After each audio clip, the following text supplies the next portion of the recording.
Hi and good morning to everyone and welcome to today's session. Is it mandatory to set up a CCP or can we operate without it of the AFE 2021 conference?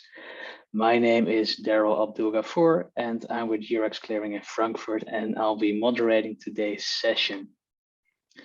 We have 4 topics for today with different speakers per topic, and at the end of the session we'll have some time for a Q&A session. So therefore, please feel free to submit your questions throughout the whole session, and then we can get back to them at the end of the day. Today we'll be discussing the following. We'll start with an explanatory note on what is a CCP and what are the benefits from having a CCP, followed by the implementation process and challenges in setting up a CCP. Then we'll discuss the role of the central bank and securities regulator in CCP oversight, and then we'll finish with should the CCP be a local actor or is it a tool for regionalization? Now, before we kick off with the actual discussion, let me, of course, introduce our great speaker lineup for today. In no particular order, we have Daniela Peterhoff. She's a partner at Oliver Wyman. We also are joined with Nandini Sukumar. She's the CEO of the World Federation of Exchanges. We also have Wael Al-Azani. He's the CEO of Saudi CCP Mukasa. We are also joined with Klaus Löber. He is the chair of CCP supervision at the European Securities and Market Authority, ESMA. And last but certainly not least, we are joined with Rafael Plata. He is the Secretary General at the European Association of CCP and Clearinghouses, each. Now that you know what today's agenda looks like and who our panelists are, we can kick off with the first topic, and that is, what is a CCP and what are the benefits from having a CCP? Rafael, I would like to share the stage with you, if you would like to kick it off. Thank you, Daryl. Can you hear me? Yes, we can hear you loud and clear. Yeah. Great, perfect. Well, thank you, Daryl, and hello everyone back there on the other side of the screen. It's a great pleasure to be here today, and thank you very much to AFE for the invitation. I'm really very happy to speak about what are the benefits of a CCP. As Daryl mentioned, I work for CCPs, I represent them in Europe, and for me, I see 2 main benefits that CCPs provide to the market, and that hopefully, I think in Saudi Arabia, they will be very clearly seen already. And Wael will tell us about that in a minute, about his experience. So let me share with you guys my screen, so that, because I thought that this could be probably the best way to show you which are the benefits of a CCP. I am not a big fan of presentations in conferences, but this could probably be worth it. So if you can see my screen, this is the first main benefit of a CCP is what I call the efficiency benefit. And this you can see on this screen. On the left-hand side, you've got a compilation of lots of lines going from one circle to another. Every circle is supposed to represent a bank and a financial institution that wants to trade with other financial institutions. And in this case, as you can see, there's lots of connections between them. There's nothing in the middle. On the right-hand side of your screen, you can see exactly the same number of banks, which are the gray circles, with a CCP in the middle. And as you can see, there's much less number of lines than on the left-hand side. This is a description of the efficiency function in a CCP. A CCP reduces the number of connections between participants. They net all these connections, they offset these connections, and by doing this, they make settlement more efficient, they make clearing more efficient, less costly, and also less operationally risky, because you have much less connections. So this is the first benefit of a CCP, efficiency. The second benefit of a CCP, you can see on this slide, is risk management. What you can see here on the middle of the screen, you see a box saying calculations. When somebody asks me what is the function of a CCP in risk management, I say, well, basically they are a calculating machine, so they can perform calculations, and they perform calculations because they check how much risk is there in one side of the market. They calculate this risk and they say this is how much resources we need to deal with that risk in case something goes wrong. So by doing this, the CCP deals with credit risk, the risk of the CCP participant going to default. They also dealt with market risk, the risk of the market going up or down against one of the participants. And by looking at credit and market risk, they also limit contagion risk. In case one of the parts of the CCP wall goes bust, the CCP acts as a buffer and the rest do not get contaminated. So with these two main functions in mind, the CCPs try to achieve their main goal, which is guaranteeing trades. That's the main thing that a CCP does, is guaranteeing trades through providing efficiency and risk management.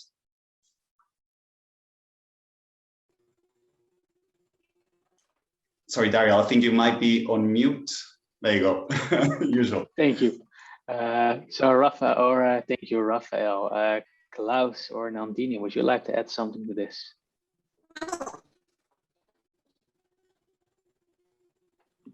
Let me come in quickly and then we'll ask Klaus, who has many experiences on the implementation side as well, to tell us what we have missed as well.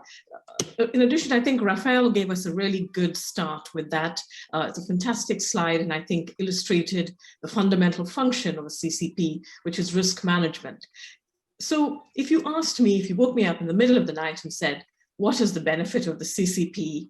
I would say to you, they are risk management infrastructure, but they are not a guarantor of the financial system. And that's very important to remember in these conversations that we have about the benefits of a CCP. We need to be clear about what a CCP is and can do, and what perhaps it can't do, but is an ecosystem conversation. And I think that's an important and fundamental point to make perhaps right at the outset of these conversations.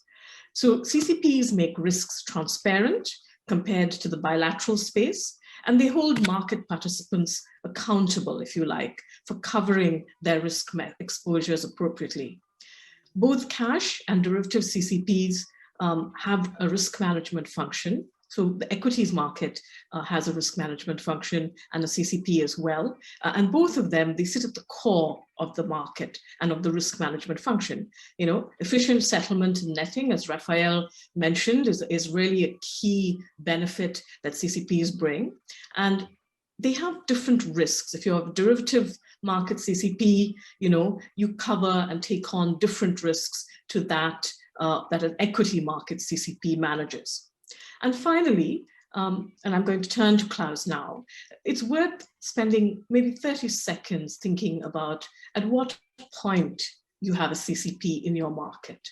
Many markets, especially in the WFE universe, because we are the entire universe, we are the global industry group for CCPs and for exchanges, so a holistic view of markets. Many markets early on in their development, often emerging or frontier markets, don't have a CCP because it's not necessary for them to have a CCP at that point. And this speaks a little bit to the debate about, what is the benefit of the CCP? Why should we invest in having a CCP? And the answer to that one is, while you may not need a CCP right in the early stages of your development as a market, a CSD and other, infrastructure are there to help you manage that risk. If you want the market to develop as you grow as an economy, as a market, as a financial ecosystem, you will need a CCP to facilitate that. Klaus.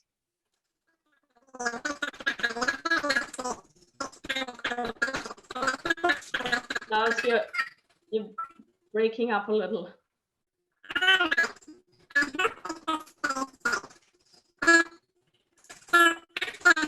We still have some issues with your microphone, Klaus. Session support, can you help with this?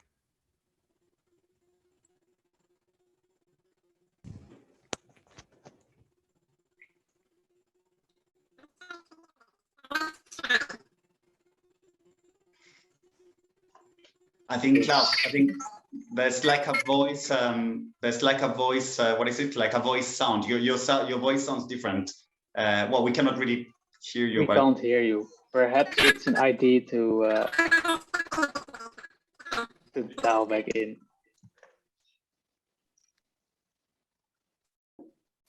perhaps while Klaus comes in and they solve this, I think they're suggesting that Klaus, yeah, perhaps dial back in. While Klaus comes in, perhaps Daryl, if you want, on this topic of what are the benefits of a CCP. I think perhaps Wael may want to come in here, but I think we have seen real life benefits of a CCP very recently during the COVID-19 market stress. During COVID-19 market stress, it has been a period of time where markets have moved with volatilities higher than haven't been seen before.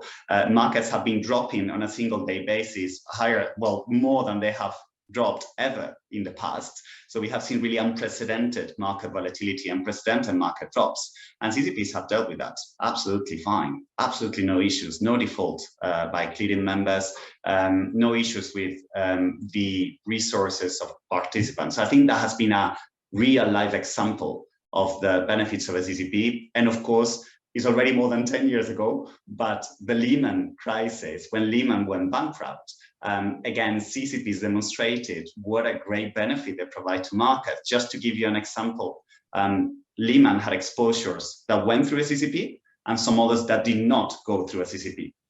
Those that went through a CCP, they were totally closed in a matter of a couple of weeks, most of them in a couple of days, but in total in a couple of weeks.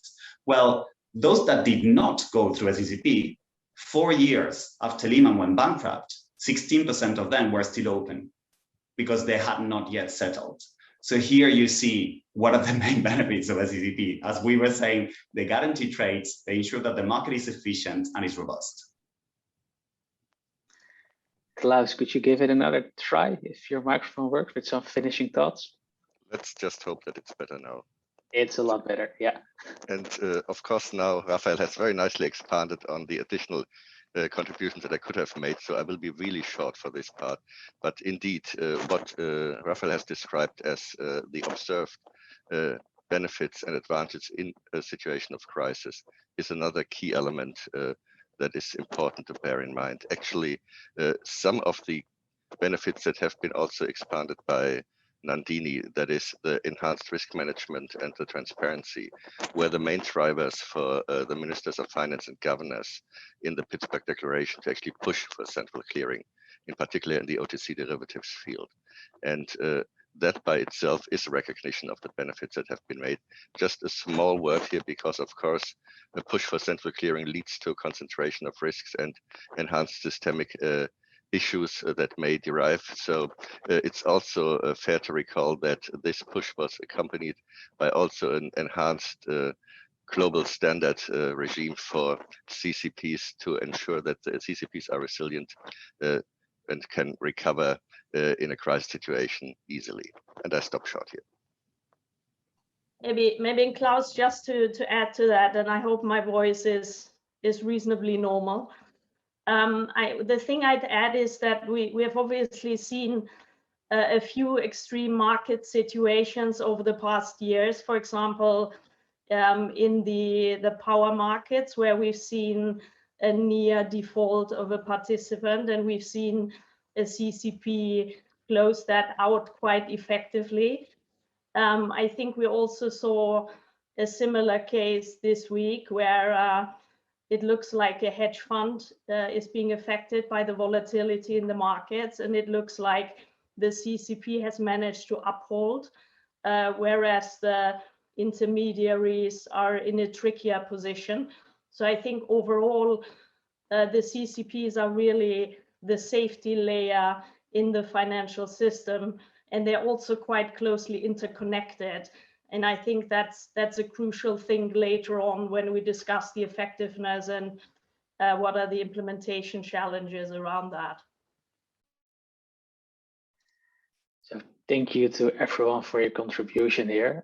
And also Daniela, thank you for the great bridge to the next topic. That is implementation process and challenges in setting up a CCP. Just to check, Wael Alassani, are you still there?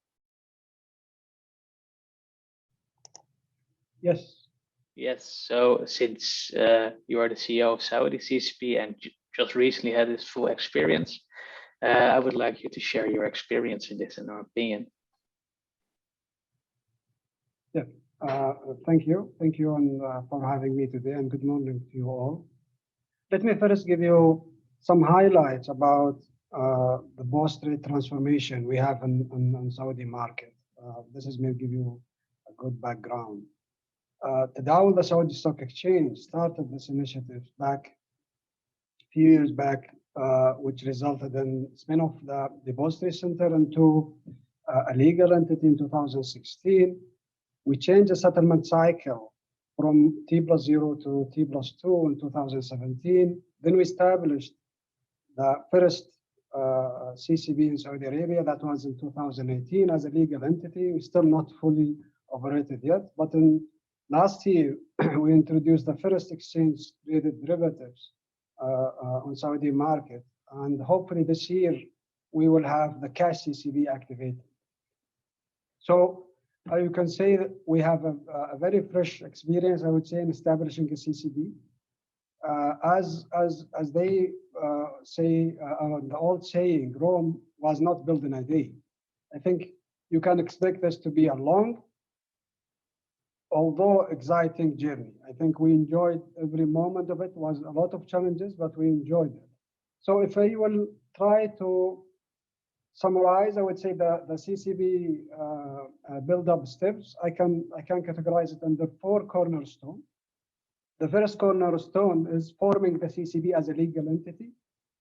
This includes establishment of the CCP, capital injection, assigning board of directors, assigning executives, committees, and I would say auditors, etc. The second cornerstone, which is the internal development. CCP obviously needs skilled resources, mainly in operation and risk management, as well as business development.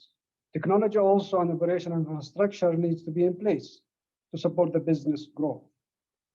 In any cases, I would say resources with a strong CCP background will be hot commodities on today's market.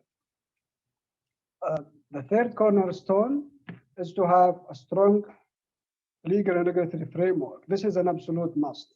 Regulation need to be in place. Laws should recognize the role of the CCP, especially in the critical areas, such as the settlement finality, the netting, collateral management, and also to be bankruptcy remote. There is no room, I would say, for any potential conflicts between different laws and regulations. Fourth and last cornerstone is the market education. As you may imagine, many participants and market in general, especially in Saudi Arabia, they are still not familiar with the CCP and the implication on their business if they adopt the CCP. So a dedicated and ongoing effort is needed to educate the market about the CCP. That is, in short, I would say, answer to your question. Back to you. Thank you. Well, Daniela, do you have something to share on this from your experiences? Yeah, I was just going to jump in. I agreed, Daryl. So I think while you're making really the key points here when it comes to summarizing what are the key cornerstones for implementing a CCP successfully, we have supported quite a few clients in a similar process over the years, both related to the implementation of the G20 requirements and the build-up of OTC CTPs, but also more broadly when it comes to implementing, for example, CCPs for a new asset class, or starting from a bilateral market and then moving towards a CCP model. And I'd agree with the need of creating the right governance and the right economic structure, as well as the right legal framework from the start.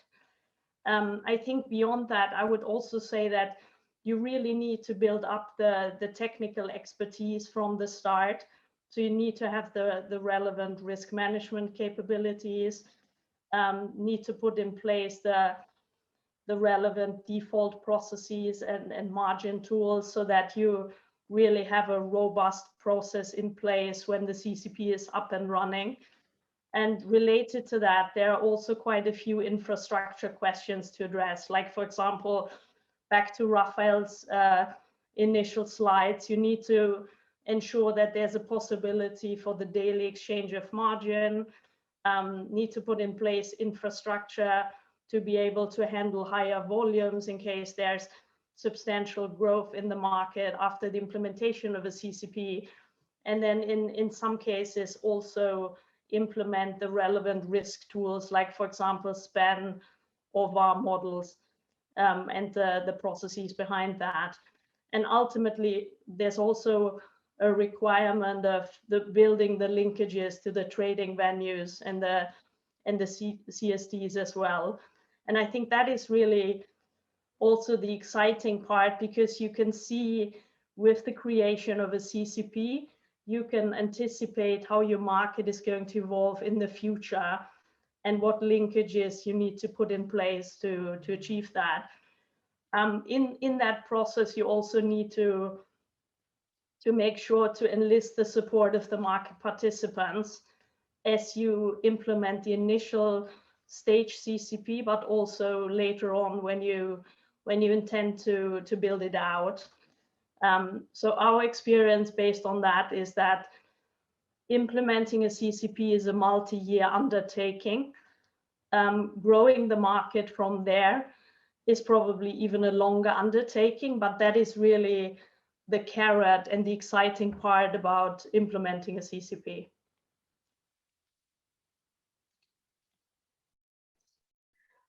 Thank you for your contribution here, Daniela and Wael. I think with an eye on the time, it's time to move on to the next topic. And just as a reminder for all the attendees, you can still submit your questions throughout the whole session for our panel members.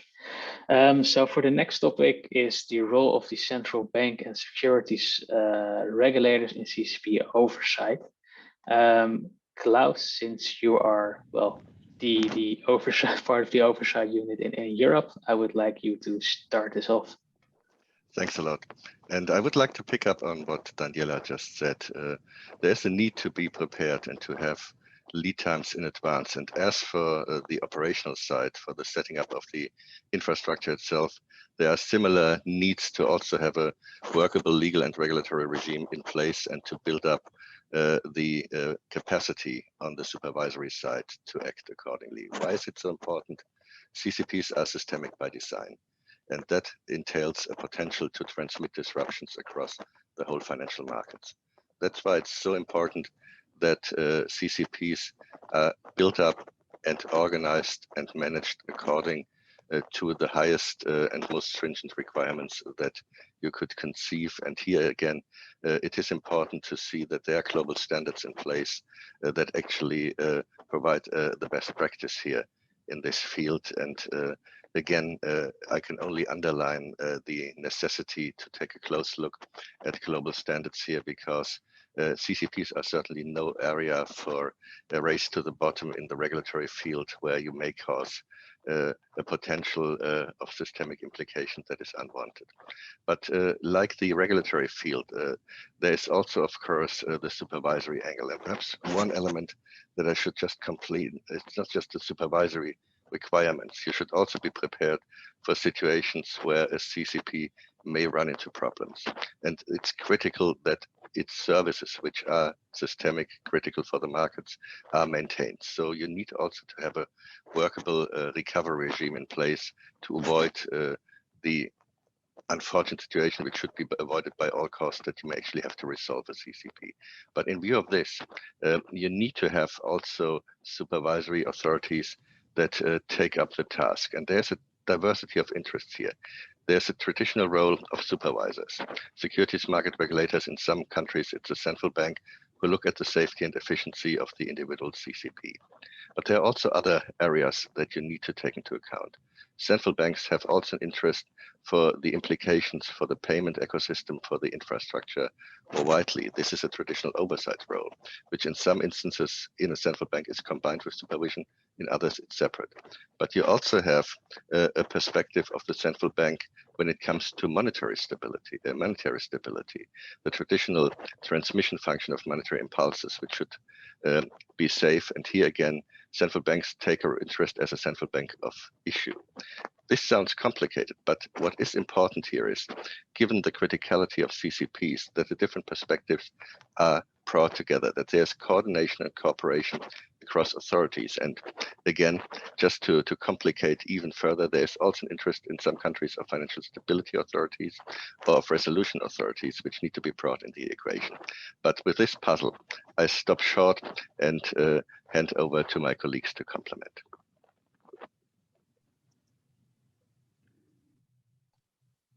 Yeah, thank you, Klaus. I think I can jump in. You covered it very well, but if I will add one comment. I think the roadmap already stated on BFMI and responsibility E, which mentioned that central banks, market regulator, and other relevant authorities should cooperate with each other, promoting safety and efficiency of BFMI. I think this is the golden rule for the authorities, and this principle in practice, I think, means that regulator and authority, you need to move from parallel regulation and oversight to more of cooperation, regulation, and oversight. I think these are the key role of the regulators on the coming, I would say, or near future. That's my comments related to the central bank and security regulation. Then, Dini, would you like to add something? I would. Thank you, Yeah. Daryl. I was just about to jump in. I was going to say that both Klaus and Wael make very interesting points. And what I would like to add really is to say that at any given moment and in any jurisdiction, there's the precise delineation between the responsibilities of the CCP and, you know, is jurisdiction specific, you know, so there is no kind of common practice in that sense. Most of the time, in the widespread practice, it is for the central bank to lead the supervision locally, and for the central bank, you know, to reference or to discuss, you know, CCP topics with CPMI, IOSCO, or within the FSB. And I think that's a structure that everyone on this panel is familiar with, including Wael. But there remain like a variety of approaches in respect of the CCP's own relationship with the central bank itself and the access to liquidity. And that's a very crucial part of this conversation. I mean, as an industry consensus position, which is WFE's position, is therefore that the CCP should have appropriate access to central bank facilities, and cross-border arrangements should be cooperatively agreed, but where necessary. We also think and understand that at any given moment, there's an ongoing consideration of scope, if you like, for the clearing mandate. You know, and this conversation will likely always be with us because we have new instruments emerging, we have new risks to manage at the CCP level, you know, there will be shifts in liquidity, there will be policy priorities that change, as all of you know, and then there will of course be, you know, with every crisis, we're living through a crisis now, and referencing Raphael's point, the CCPs have been part of the critical market infrastructure that have absolutely held up the market and supported us all through a very unprecedented time. But policy priorities will always be formulated and reformulated as well, and that will feed in to this CCP central bank securities regulator relationship.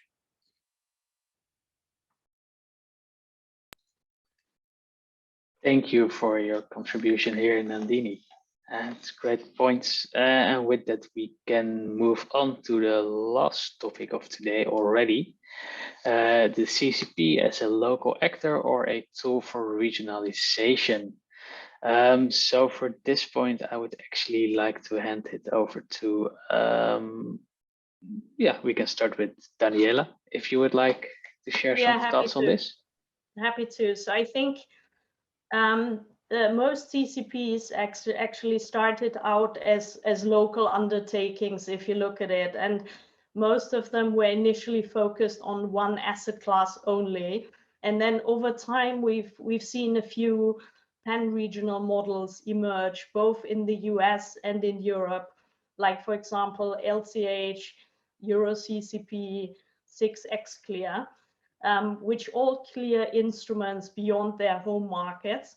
And I think thereby they provide scale to the operators and ensure that best practices can be shared across markets. They're also preventing a fragmentation across the markets and reducing, for some of their participants, you could argue they're reducing the operating costs and bringing participants a choice of which venue they would like to go to and an interoperability of the CCPs.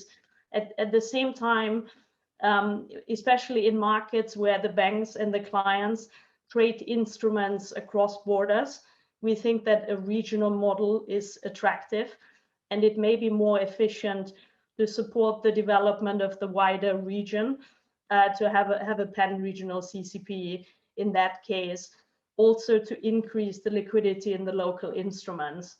At the same time, and we've lived through that a few times with our clients, a regional model requires quite a bit more coordination and oversight, both from a regulatory perspective, but also from a technical perspective, particularly if you have several different currencies involved in the process. So we think in setting up a regional model, you really need to make sure that you have a governance model that ensures the participation of all the different regions in the key committees, and that has some sort of a shared ownership approach, or at least like coherent view on how to take into account the requirements of the different markets in the setup. And so ultimately, we think it comes down to that. And then also it comes down to whether you're able to have a single infrastructure and processes to really deliver the benefits to the market that you're looking for.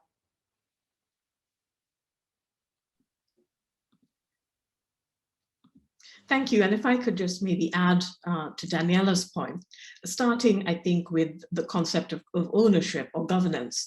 I mean, CCPs obviously take a variety of ownership structures, and that's appropriate, you know, given local markets and local jurisdictions, which will be various. And views on what governance and ownership of the CCP will be. Daniela also mentioned, and I think that's really a very profound point, that, you know, you have to have the support of the ecosystem.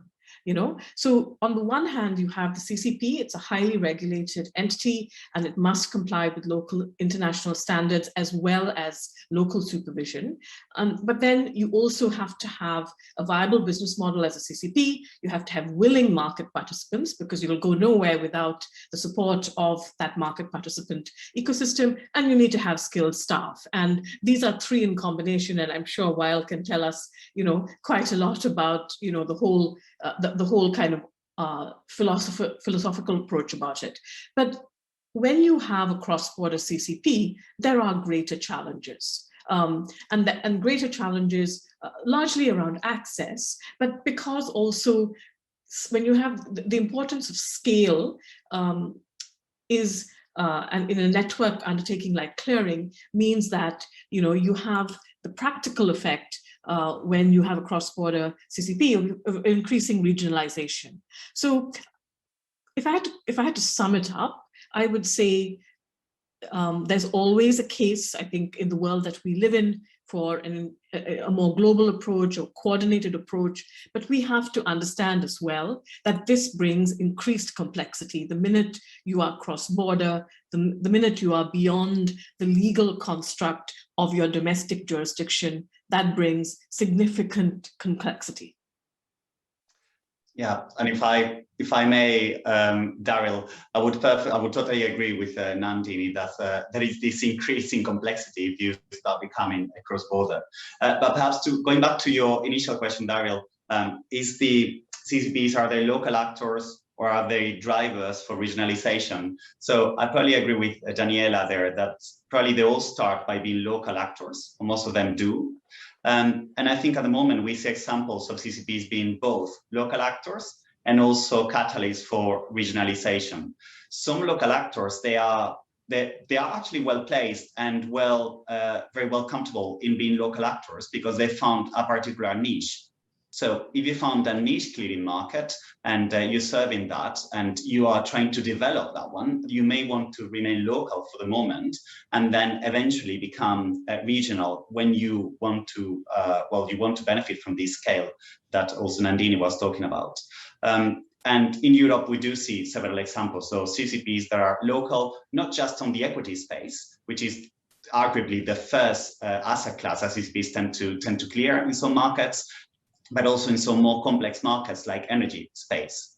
But then at the same time, you also have CCPs that try to regionalize, and not only regionalize by going into different countries within the same jurisdictions, as it is the case in the European Union, all same jurisdiction but different countries, but also going across jurisdictions. And for these, I guess, very important, the points that Klaus and Wael, I think, made, the importance of having global standards and standards that are robust and that allow different jurisdictions with different laws to be able to provide a similar environment so that CCPs can actually work in those different jurisdictions seamlessly. And I think perhaps one last point that I'd like to notice regarding this, the CCP evolution, I think it's interesting to see that there's more and more CCPs coming up in the market. I think roughly nowadays we've got close to 90 CCPs in the world, 19 of them, for example, in the EU. We've got Mukasa, Wael talked about how they are doing derivatives and then clearing equities hopefully in the future. But even in developed markets like Europe, we have seen the establishment of 3 new CCPs since 2008. And we have 3 more in the pipeline, to my knowledge, in the whole of Europe. So this is definitely shows the robust and efficiency benefits of CCPs in this development of the CCP market around the world. Perhaps to pick up on Raphael, and of course, it is fair to say that CCPs can have a variety of business models and service offerings, and this may impact on whether they're focusing more on a specific market, on a specific country, or having a wider perspective. But overall, the way CCPs are designed has this element of economies of scale, and the enhanced liquidity and netting benefits that a CCP can bring are relevant both within a single jurisdiction, but can also have benefits across borders. And that, of course, is an important element. And whilst Nandini has been pointing out the complexities, and there are always complexities if you enter a cross-border field. And actually, beyond what she has been mentioning access.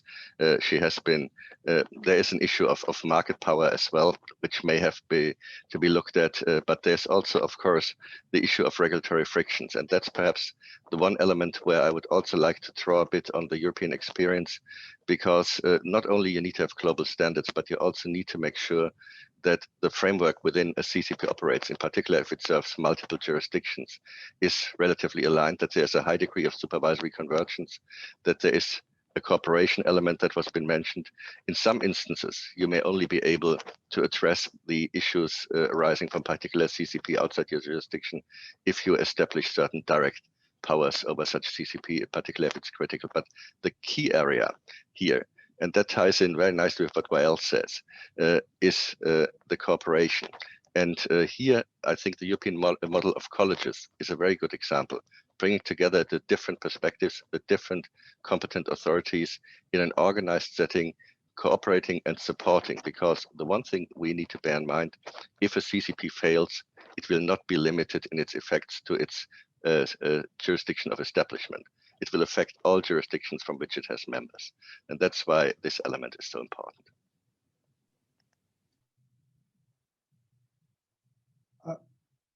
I can also add to what my colleagues said. I think being a regional CCP, I saw it as an opportunity, but with every opportunity comes a challenge. And I think one of the most important factor or the challenges that the CCP could face is the regulation. And satisfying the regulators, I think this will be the most critical aspect of this opportunity, since the regulators put the CCPs under their microscope. it will be crucial for any CCP that will run in different market to satisfy different regulators. And I think, as my colleague said, it will be always a better option for CCP to run in regional market is to have a standardized regulations and processes that will help to promote this regional CCPs to run in different markets. And having this cooperation between the regulator also will add value to these opportunities. Thank you all for your contribution on this here now. With that, we come actually already to the end of all of our topics. I see we have one question from the audience. Let me read it out and show it to you as well on the display. Nandini mentioned that a market may not be mature enough for a CCP, where there is much trading and OTC activity exposing all market participants to the obvious risk that a CCP is at rest. What is the benchmark to decide to have a CCP or to not have a CCP? So essentially, I think Bernie is asking when is the right time to set up a CCP. Is this something you could share your opinion on, Daniela? Yeah, very happy to. So I think, to my mind, there are three key criteria that need to be in place to be ready for a CCP.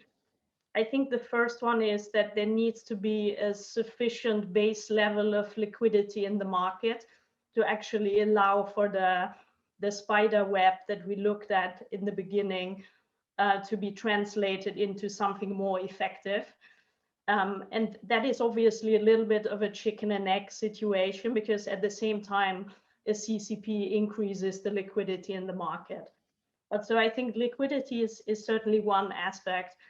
Then to my mind, the second one is around whether there's a sufficient number of potential intermediaries in the market who could connect directly to the CCP and who might be able to aggregate the volume from smaller participants who can't connect to the CCP directly. And for that sort of general clearing member type model to be sufficiently mature so that the intermediaries understand what sorts of risks they're taking on in implementing a model like that. So that maybe that is the second aspect. And then I think there's a third aspect around a sufficient number of institutional members that actually have the risk practices in place and that have a status that is similar to a bank, and that are able to create the diversity that you need in the market to actually create an effective CCP setup. And I don't want to give a number for all these three factors because I think that's really, really hard to do. But when we've looked at whether a CCP can be introduced or not, we would always have looked at these three factors. And there may be others that I'm missing. So I'm virtually looking at my colleagues for that. Yeah, perhaps if I can come in, I fully agree with Daniela's point. Perhaps the one that I would add, complementary to these 3 points, is indeed what we discussed about the need to have a stable legal framework ready to be deployed on CCPs. I guess if you don't have a CCP, you don't yet have the legal framework, perhaps in a market that is starting, but you definitely need to have the capabilities developing that. And this is why, again, global standards come in very handy, because it would be a matter for the local regulator to implement those in the local jurisdiction. Okay, great. Thank you both for your take on this question. I just get a note that we are actually coming to an end also time-wise. So that lets me just to thank all the participants, everyone for joining, and of course all the speakers for joining us today and sharing their expertise with everyone here. And last but most surely not least, also the AFE 2021 organization from providing us all with this stage to provide our expertise to you, and of course also for everyone who submitted their questions. In that case, thank you very much all for joining. Also, Thank you all for joining, to the speakers. And I wish you all the best for the rest of the day and the rest of the conference. Thanks a lot. Thank you. Thank you. Thank you.